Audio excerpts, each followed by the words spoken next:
I'm Erin. 3 months have passed since that fateful night at the Fairmont Olympic Hotel, but the memory still haunts me. I was sitting in the lobby bar of the hotel, having a meeting with a CEO of a portfolio company. As I walked past the hallway leading to the Cascade Room, my mind drifted back to that evening, and the folded white card with calligraphy that changed everything. It all started at the annual gala of Aurora Media, a well-respected PR firm in the Bay Area.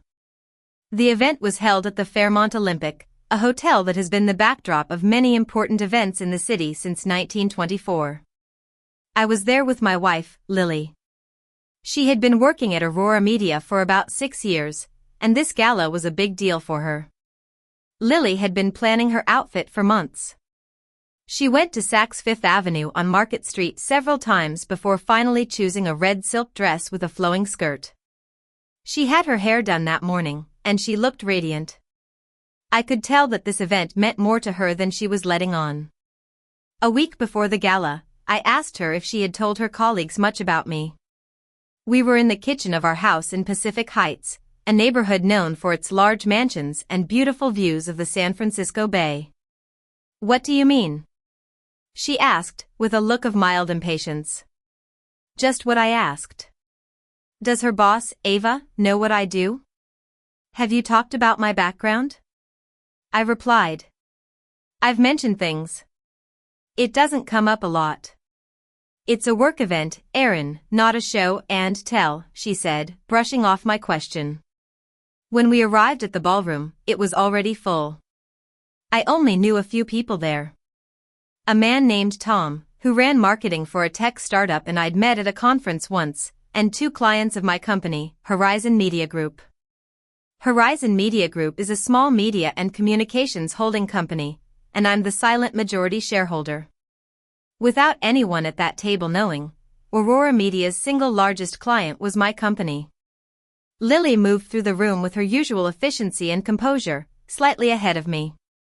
She found our table, scanned the place cards, and gave me a smile that was more of a direction than a warm one. "You're right there," she said, pointing to the seat 2 down from hers. I walked to my place and picked up the card. It was a folded white card stock, with calligraphy printed on it. My name, or what they'd put where my name was supposed to be, read "Worthless Fool." 2 words, carefully calligraphed, as if someone had put a lot of thought into it. I stood there for about 4 seconds before I fully understood what I was looking at. The room was filled with the soft glow of chandeliers, and a string quartet in the corner was playing a classical piece. Lily was 3 seats down, already laughing at something her boss, Ava, said. She hadn't noticed that I'd gone still. I picked up the card, held it between my fingers, and read it again. "Worthless fool." And then Ava looked over. Ava Reed, the founder and president of Aurora Media, a woman who had been on the cover of San Francisco Business Magazine 4 times. Lily spoke about her with the kind of reverence usually reserved for religious figures. Ava looked at the card in my hand and let out a full-throated laugh. It wasn't a polite or embarrassed laugh, it was a laugh that made everyone around turn to see what was so funny. I was born and raised in San Jose.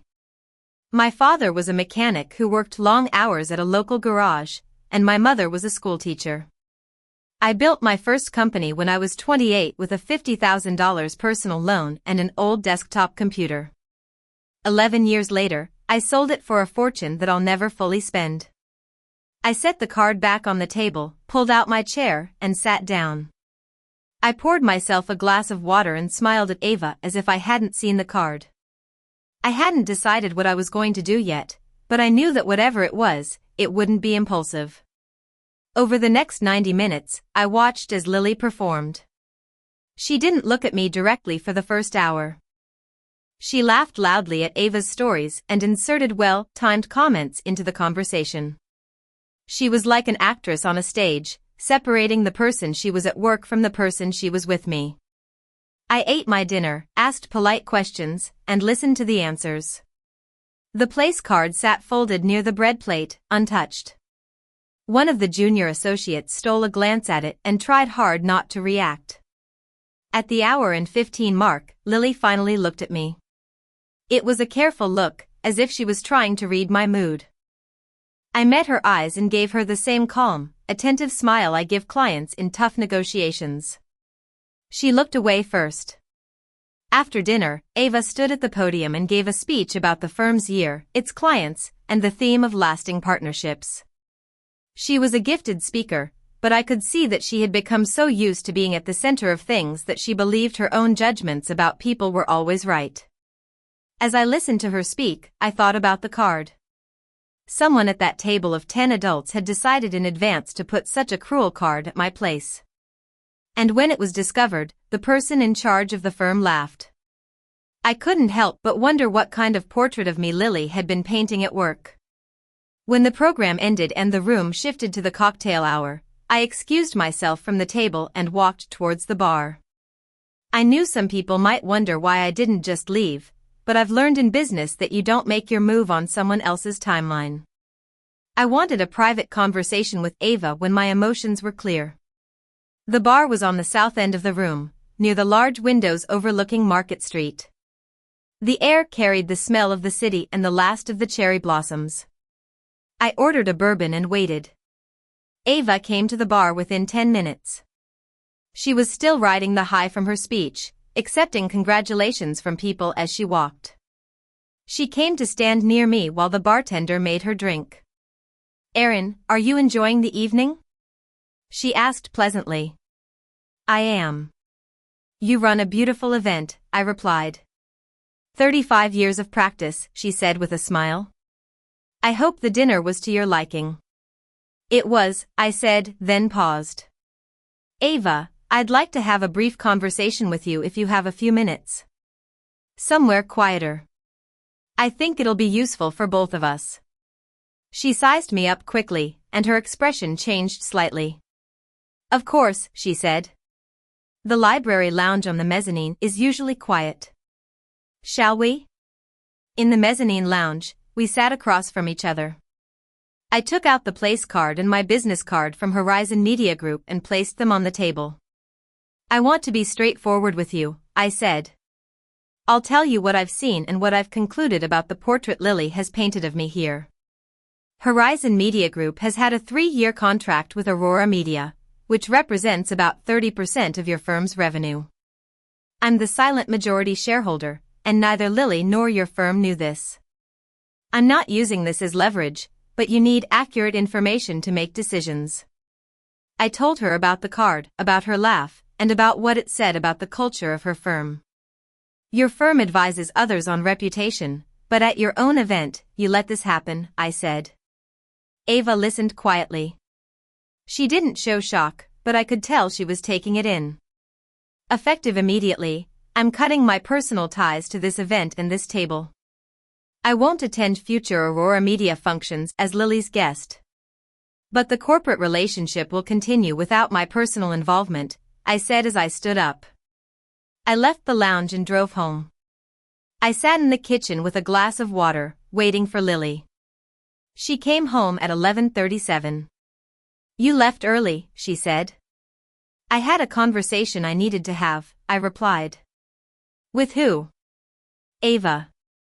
The name changed the atmosphere in the room. "About what?" she asked, her voice cautious. "The place card," I said. She was silent for a moment. I asked her, "Is this who you are when I'm not watching?" She started to cry. "I don't know how it got like this. For years, I felt like who you are didn't fit what they respect at work. I started agreeing with their views instead of defending you, and then I was telling those stories myself." I asked her what kind of stories. She wiped her face and said, "That you were bored, that you didn't understand my work, that you were simple." Lily and I spent the next 3 weeks having difficult but honest conversations. We realized that our marriage had been drifting in a direction we hadn't acknowledged. Her need for validation from her work world and my habit of staying silent about things that bothered me had taken a toll. We started seeing a counselor, Dr. Maya Chen, who practices in North Beach. We're still going, and while I can't say everything is resolved, the truth has come out. The place card is in my desk drawer, in the second one, under a folder of old contracts. I keep it as a reminder of the importance of authenticity, both in relationships and in business.